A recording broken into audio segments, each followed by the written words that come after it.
Good morning. It's getting near to noon now. I made a live stream this morning that I feel good about. I feel I articulated um,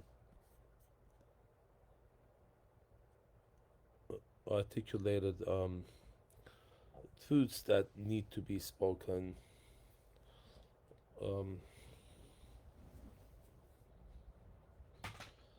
so I had further thoughts since this morning that I wish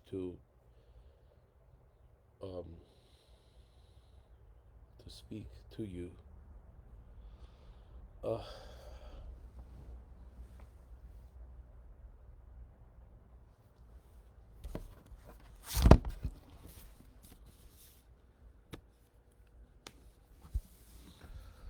um, in biology class at Pierce College, I remember that I took after I graduated high school.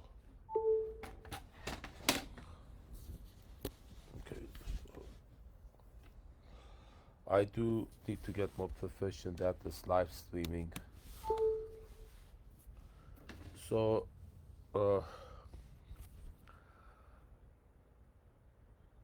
I was taught. So our professor told us that apes in captivity are seen to have um, they jerk off and they have homosexual behavior, whereas the apes in the wild don't, or if they do, they have much less. So, and I feel the reason that came up, it's so what that speaks to me and what I've known long is if you can think of humans as domesticated apes that and I've talked about this before when we started farming, we developed language, written language. When history started, um, we our diet changed in a way that affected us adversely, and then our minds were filled with falsehoods that were put in our the writings, our stories, our scriptures that were put in there intentionally to to to weaken us, to have to so that those who wrote them would have power over us. And then, so one direct way this happens is that if you're made to feel guilty, listen to this. If you feel guilt for some reason, whether you know it or not, guilt looks for punishment, and your subconscious mind will create something in your life that would be, at the very least, an impediment to your success or a great sorrow. And the phrase sinner, worthless sinner, I've heard that in Bible study environments, Christian environments, church environment, people, Christians, referring to themselves as undeserving sinners. And when I had brought that up in a men's prayer group, a men's church meeting, and discussed it in all sincerity, I was I was made to feel unwelcome there because I was told it's they feel I have an agenda. I do. My agenda is to speak the truth, and the truth is the people who put the Bible together put in phrases like this. for the purpose of controlling the masses. If you feel guilty for being who you are, then you have to come to the church or to Christ to absolve yourself, then you are under someone else's control. The control um, is the source of control of your life is outside of you. That's not you. And anytime you have that, anytime you feel you need something that's outside of you, then you are vulnerable to abuse. Like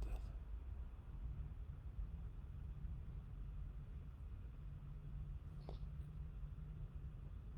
There's a term in psychology, uh, external locus of control. Is your locus a way of uh, rating the health of an individual is where is your locus of control, the location of the control of your life. Is it external or is it internal? Is it God in the sky that's controlling you, or is it you? Because if you feel it's you, you have more power over what your life. If it's a guy on the cloud in the sky, then depending on what your beliefs are, then you have to behave a certain way and follow certain guidelines. Otherwise, uh, you're not allowed to be relieved of your guilty conscience, which would otherwise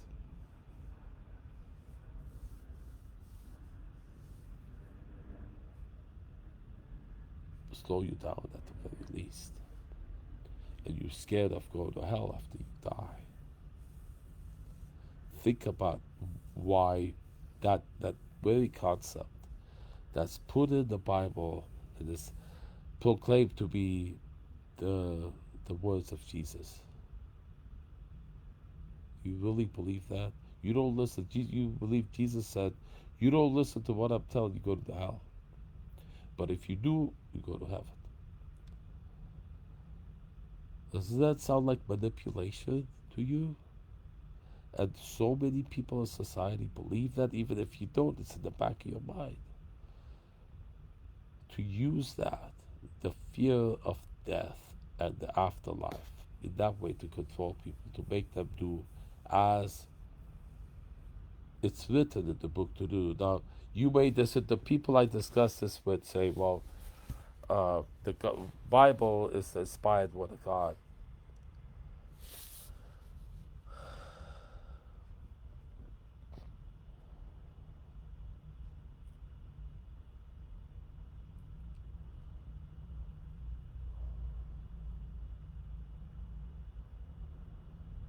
Far be it from me to argue with God. Huh? Right? If you go against that, then you're the enemy. What are you doing? You have your own agenda. Just think about it. So, so this is the thing. I feel a lot of people, myself included, have, and I've realized this today in a way I hadn't before, that even if what you want for yourself is good, it's the right thing for you to want for you,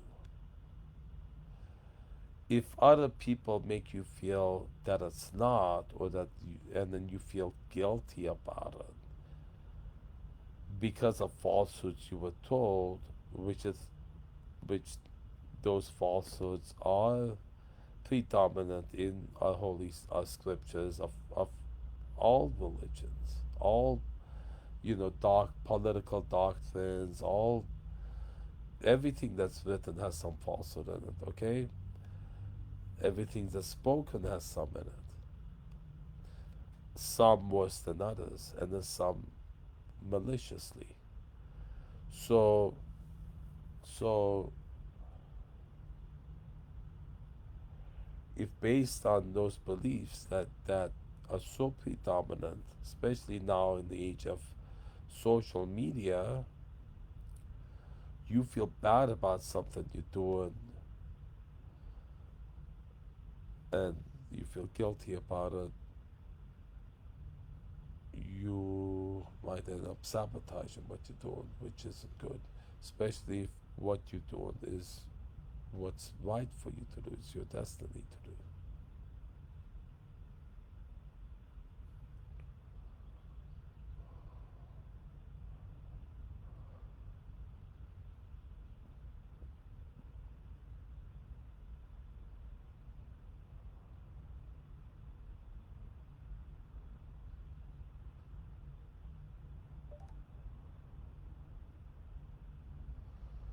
So I don't want this file to be too large. I want to stop this video and then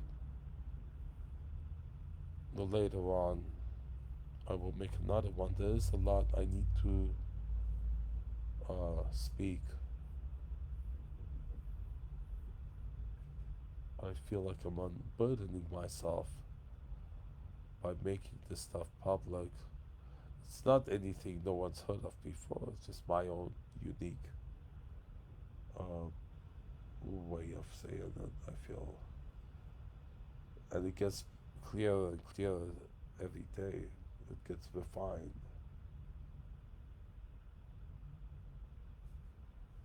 Toodaloo.